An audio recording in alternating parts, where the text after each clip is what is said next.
Ito na yung lunch namin. So, may nagbigay ng spaghetti and ng Shanghai. Then, nag-add si Dad ng prito na may nilagang talbos ng kamote and ng okra. Then, nilagyan niya rin ng kanin and then ng bagoong isda.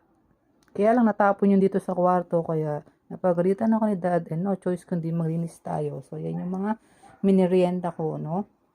And ginamitan ko ng maliit na kutsara yung mayonnaise na Heinz kasi hindi ko masimot yung mayonnaise.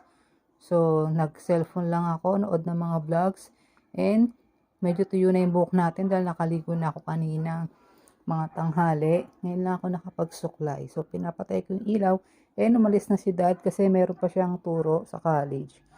So, di naman sila online class, no? So, kailangan niya talagang pumunta doon. So, yun yung ginamit ko na baking soda para humigop ng mabahong amoy dito sa kwarto. Then, nilipat ko yan sa pinaglagay namin dati ng mani kasi may amoy peanuts pa rin.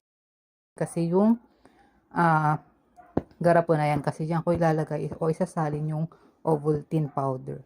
So, to nagpapahinga lang muna ako, nakapagpagpag na ako ng higaan. And maya-maya magdi-dinner na rin tayo.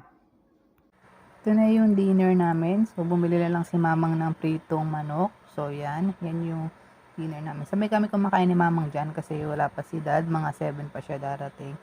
And dumating si Dad. Nagpahinga lang ng saglit. Kumain na siya. Then, may tinapos lang siya sa mga trabaho niya. So, dumating na yung order namin sa Shopee na balaklava. Kasi may nawalang balaklava si Dad. Ewan ko saan napunta. Kaya, in-orderan ko pa siya ng 3. So, 17 pesos ko lang nabili yan. Free shipping naman sila sa Lazada. So, 51 pesos total. So, sabi ko dyan parang mas manipis. Pero nagustuhan ni Dad yung fitting sa kanya kasi mas masikip daw. And kumaga sakop na sakop yung ulo niya, no? So, sinukat niya yan dyan. And happy naman siya, no? So, yan muna guys.